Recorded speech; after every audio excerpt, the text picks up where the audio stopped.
ईश्वर में तो हम सभी का विश्वास है। हम रोज पूजा प्रार्थना करते हैं और ईश्वर से अपनी इच्छाओं की पूर्ति करने की मनोकामना करते हैं।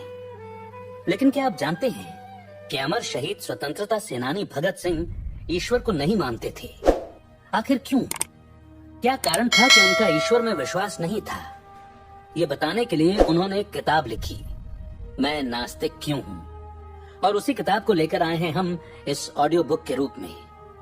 बात 1930-1931 के बीच की है।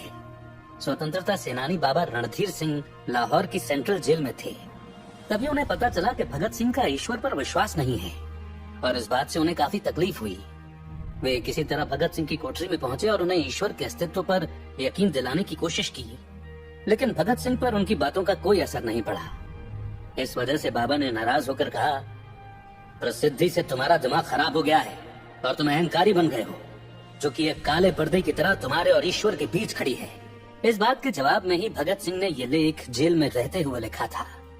27 सितंबर 1931 को लाहौर के अखबार द पीपल में ये लेख प्रकाशित हुआ, जिसका शीर्षक था, मैं नास्तिक क्यों हूँ। एक बार भगत सिंह के दोस्त ने उनसे प्रार्थना करने को कहा। जब उन्होंने उसे नास्तिक होने की बात बताई तो उसने कहा कि अंतिम दिनों में तुम विश्वास करने लगोगे। ये सुनकर भगत सिंह ने कहा, नहीं प्यारे दोस्त, ऐसा नहीं होगा। मैं पूजा पाठ को अपने लिए अपमानजनक तथा भ्रष्ट होने की बात समझता हूँ। स्वार्थी कारणों से मैं प्रार्थना नहीं करूंगा। आखिर क्यों भगत सिंह को ईश्वर के अस्तित्व पर विश्वास नहीं था? आखिर क्यों उन्हें मर जाना मंजूर था लेकिन भगवान के आगे सर झुकाना नहीं? जानने के लिए सुनिए ये ऑडियो बुक और फिर आप स्वयं फैसला कीजिए कि क्या भगत सिंह के तर्क सही थे या गलत।